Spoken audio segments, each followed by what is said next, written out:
Hi guys, I'm just here in front of my altar. I redid it into my fall themed altar. I'm gonna show you that today. I'm drinking a cup of tea and it says, "The voice of your soul is breath." It's a very soothing tea. It's lavender and honey, and I added honey and almond milk. And it just really relaxes me at night. When I get the urge to use at night, as you know, if you don't know me, my name is Allie. I'm a heroin addict. And when I get the urge to use, a hot cup of tea really brings me to surface. I have incense going. I have a brand new cinnamon candle. And I just feel at peace, you know. My boyfriend is gone at his friend's house, and this is my time to just focus on me and my craft. I get to meditate, do anything I want, clean up. Obviously, I need my nails done. They broke. It's been a while. I look embarrassing. I'm sorry, guys. It's like really not elegant to see my hands on this cup. I'm embarrassed. But it is delicious. So, like, not much has changed on the altar part. But,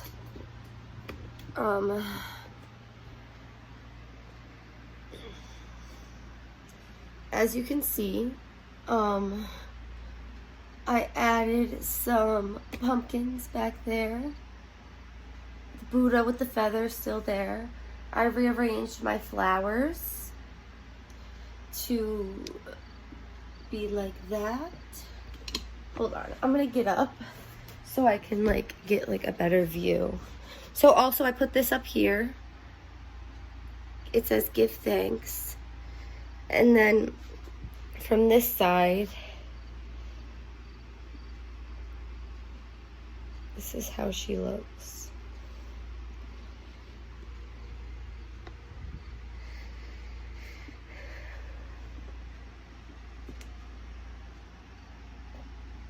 So yeah, not much has changed. I just moved some stuff around.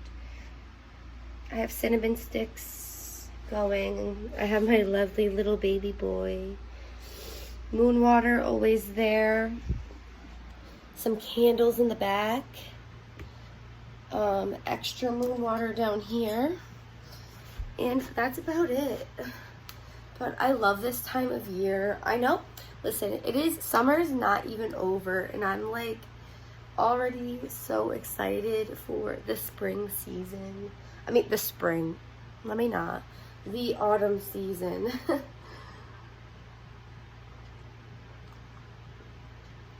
It just excites me. I don't know. It's like, it represents change, you know, all of the leaves falling off the trees. You're harvesting all of your crops. You're getting ready to go into winter and, you know, use everything that you worked for all year to keep you alive during the winter solstice. And that's what this time of year means for me. As a beginner Wiccan. And I say beginner because I have just now started researching within the past three or 4 months, but I have low-key been practicing for years, without even knowing it. But I've always been very spiritual, and I find peace in spirituality. So yeah, the fall season, that's what it means to me. It's like a new year coming, because you know the witch's new year is Halloween. It's Halloween, when you know when the veil is the thinnest and you can communicate with spirits, anything you want, the fae, past ancestors, anything that you are interested in. I kind of wanted to get on here and tell you guys a story. So, the tone of this video is going to change a bit.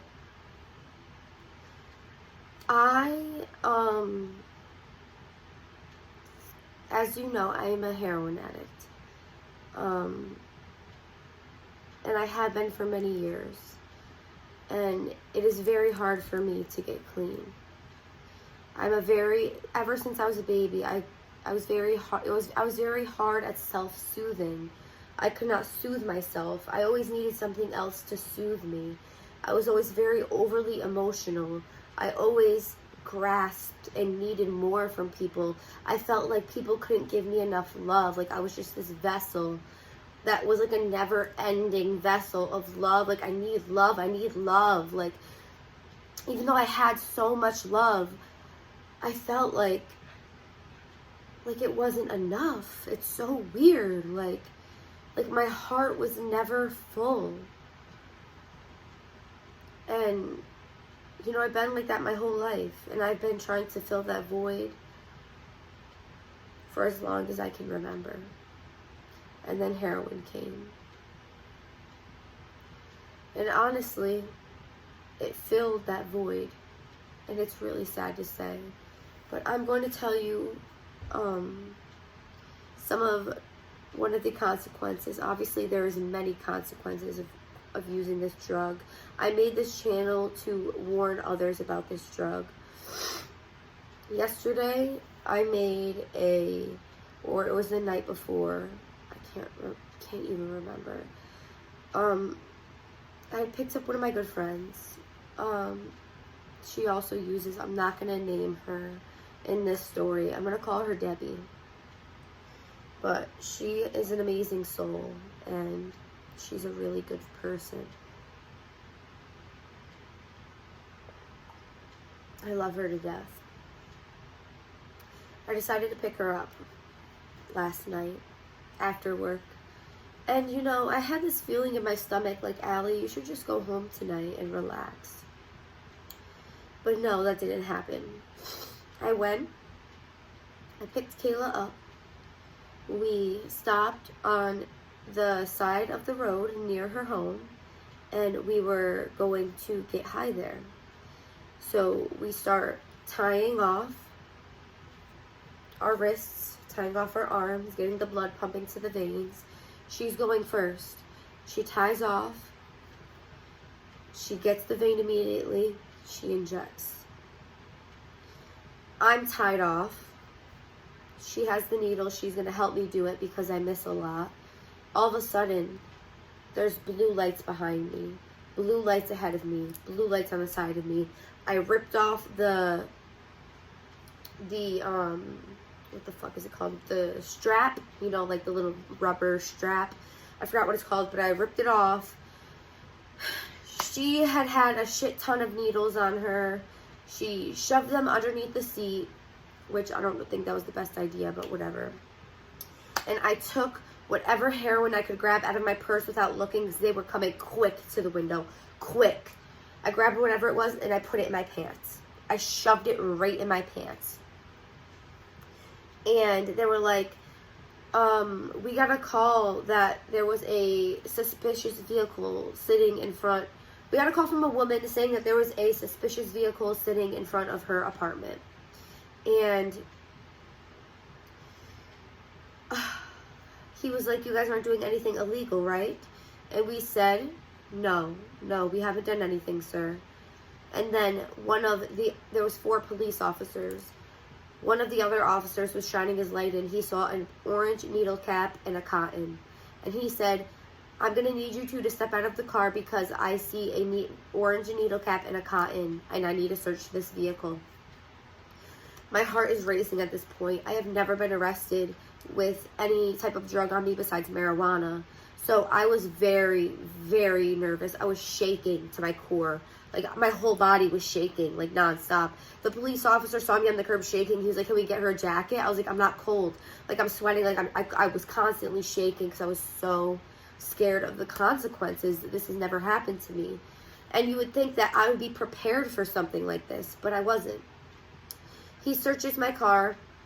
He finds 2 Xanax bags. Two Xanax pills inside of my purse, which I didn't know they were there because they would have been eaten, to be honest. I would have eaten those if I knew they were there.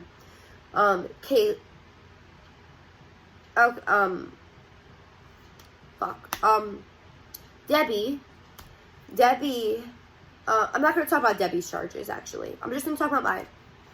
So they only found the two little Xanax pills on me.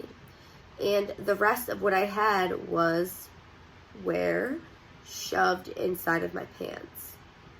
So I'm sitting on the curb and I can feel the bulge, like at the front of my pants. It's big because I had a lot of bags in there. I had 30 bags in there. And we're sitting on the curb, and thank God they didn't tow my car, but they said, we're going to take you down to the station, we're going to book you, fingerprint you, mugshot you, we're going to get you into the system, you have a court date. So we did all that. They brought me in, they handcuffed me. I had my phone in my hands, like behind my back, so it was like this. It was like this, and I had my phones right here when they were handcuffed. And I pulled it to the side. I pulled my hand to the side to call Travis, my boyfriend. I called him on speaker, and I said, I just got arrested at this, this police department. Just please be here to pick me up. And I didn't know if I was leaving or staying, but all I knew was I needed him to come to me, because I had fucked up. He had then called my mother and my father and all of that, but handprinted me, booked me. Thankfully, by the grace of God, I only got caught with the 2 little Xanax pills, the 2 little blue ones. And it was a 7th degree misdemeanor, possession of a controlled substance. But I got no charges for the hypodermic needle. I got no charges for heroin bags. I got none of those charges. And the whole time that I was in the holding cell, like all in shackles and stuff, I was praying. I was praying to the universe to please just give me another chance. Like, I won't fuck up like this again. I won't fuck up like this again. I won't fuck up like this again. I won't do this in public again. I won't put other people in jeopardy like this again. If I'm going to do heroin, I'm going to do it in my home and not affect anybody else in the public. And then they come in and they say, there's a lady coming to do a strip search, so if there's anything on you, tell us now. And they said that about 4 times. They kept saying it, and I kept getting more nervous each time, and I said, no, I don't have anything. So we're sitting there. 3 hours it took. And we're sitting there and the officers are in front of us on their computers, typing stuff up, printing stuff out, watching them the whole time, 3 hours, just waiting for something to happen.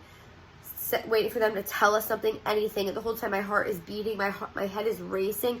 Am I going to jail? Am I going to prison? Am I gonna be able to make a call to my family? Are you taking my phone? Are you taking my money? Like, what is going on? I had no idea what was going on. How long am I gonna be here for? Am I gonna be here for a day, a week? What is going on? And that's all I was thinking. And he unshackled me and said, the woman is here to search you. So we headed to the search room. And what she said was, take your shirt, lift it up, and hold your bra out. You don't have to lift it up and show your titties. Hold the bra out so anything could fall out. And I did that. And nothing fell out. And that is all she did. That's all she did. I went, got shackled back up, and I could not believe that I had gotten away with that in my pants. I thought they were going to strip search me head to toe. I thought I was going down, but I was going to risk. That's how fucked in my head was. I was going to risk lying to the police to keep the heroin that I had bought because it costed so much money. $300 down the drain. $300 it would have been. And that's what I was worried about. So that just shows you how warped your fucking brain is.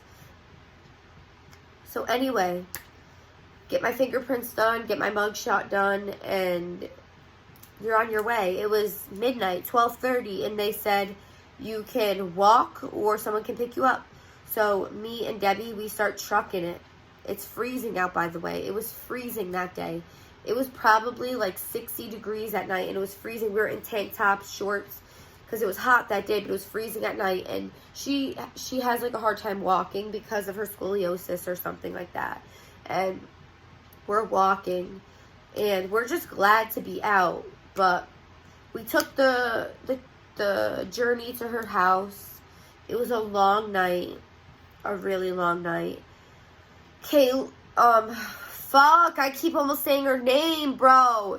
Debbie was worried, you know, about not having anything, as I was. So I looked at my purse, and the police forgot a hypodermic needle inside of my purse, which they went through the whole thing. They forgot a hypodermic needle inside my purse that was right in there.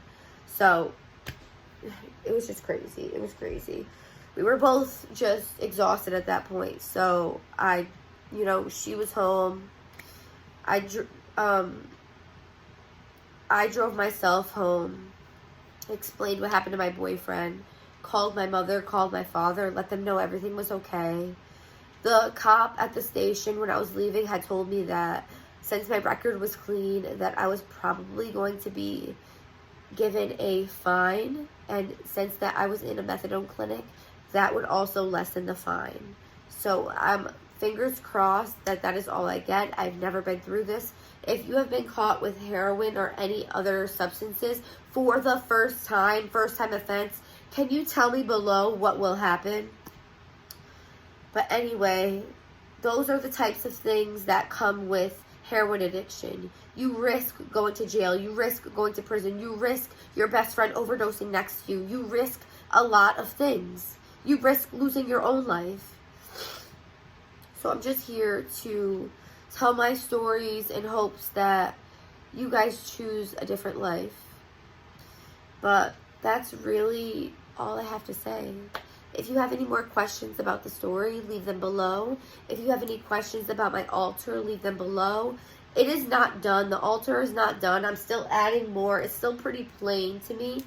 I want to add more spooky stuff, and I'm going to meditate with my tea now and edit this video. And I hope you guys have a wonderful night. Please like this video.